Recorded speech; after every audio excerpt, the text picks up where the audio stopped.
From Bulisa, we proceeded to Arua, where Neptune petroleum oil sites are located. Neptune was licensed to this area, which we call Exploration Area 5, and is the northernmost of the Albertine Graben. We've so far drilled 2 wells, Iti and Avivi, where we will visit after here. But all of them, like I said, have just given us positive information.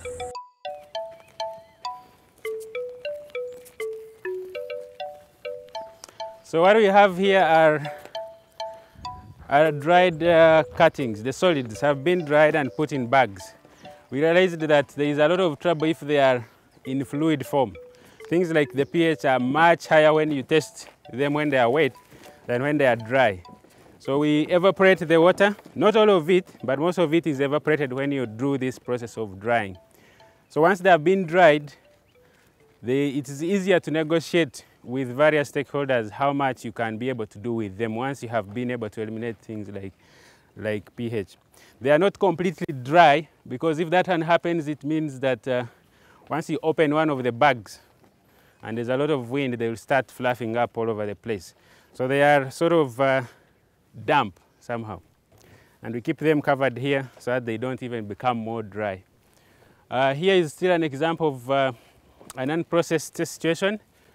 There are still cuttings underneath, but the water is on top. It is evaporating because of the dry weather we have here. Down in Iti. So we solved that problem down in Iti, and as you might have seen, we have already started restoring the landscape. The heavy metals are salts. That's why they call them, like sodium chloride. When the water vapor goes off, it crystallizes and settles at the bottom. So whatever goes off is simply water vapor. Any other gases are just environmental gases, probably like carbon dioxide. So the composition of this is mainly, we have things like lead, chromium, and these never go out of solution. We do not have any dangerous gases. And if there are some gases like ammonia, you would be able to smell it. Ammonia or sulfur dioxide, those, it smells like rotten eggs. You'd be able to sense it right from here. Nonetheless, whatever is coming off are environmentally friendly gases. Now, all this liquid waste, most of it, the chemical analysis, the analysis that has been done to it, we find that it is very, number one, its biochemical oxygen demand is so high. The BOD and COD, which means this water cannot sustain life.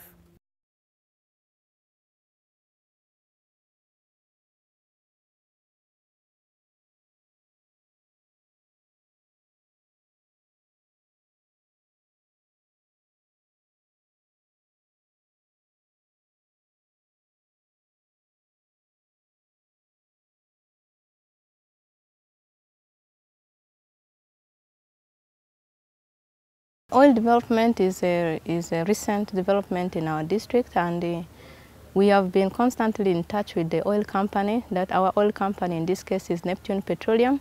Neptune Petroleum is a committed company and is very much concerned of issues of environment in its operations, and many times they have been involving us in undertaking routine inspections to ensure that they are compliant, and we have been advising them accordingly. If you look at the exploration area within Arua district, the only sensitive ecosystems are the wetlands along the Nile. Then we have Ajai Wildlife Reserve, much as we have other endangered tree species like the shea butter tree. They have been taking serious actions of trying to minimize the damages they are going to cause on these sensitive ecosystems.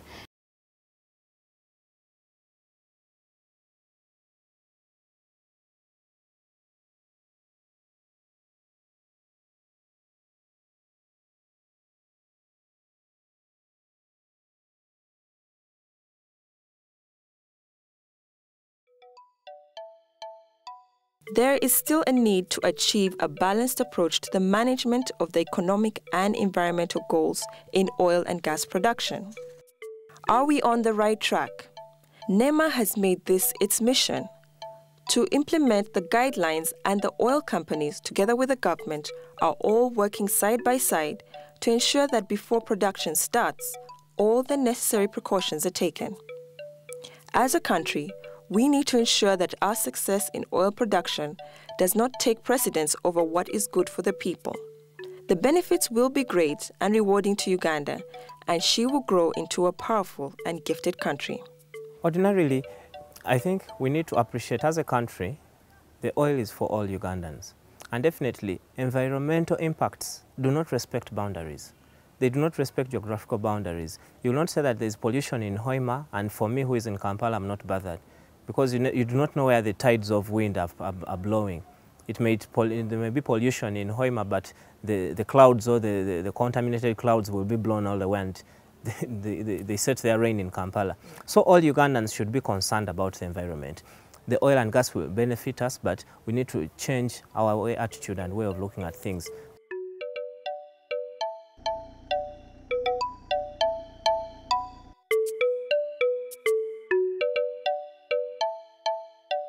I think the assurance we can give the people of Uganda is that we've now got a very strong team here with Total and CNOOC and Tullow. Our standards are the best in the world. Our aspirations for Uganda and for the government of Uganda are the best in the world. We have a strong workforce here, a workforce that is willing to learn, and a workforce that is very, very clear in its mind that no environmental harm should take place. So the assurance I would give to you is that I see it within the people of Uganda as wanting this to be a success case. The Constitution says that we all have a constitutional right to a clean environment.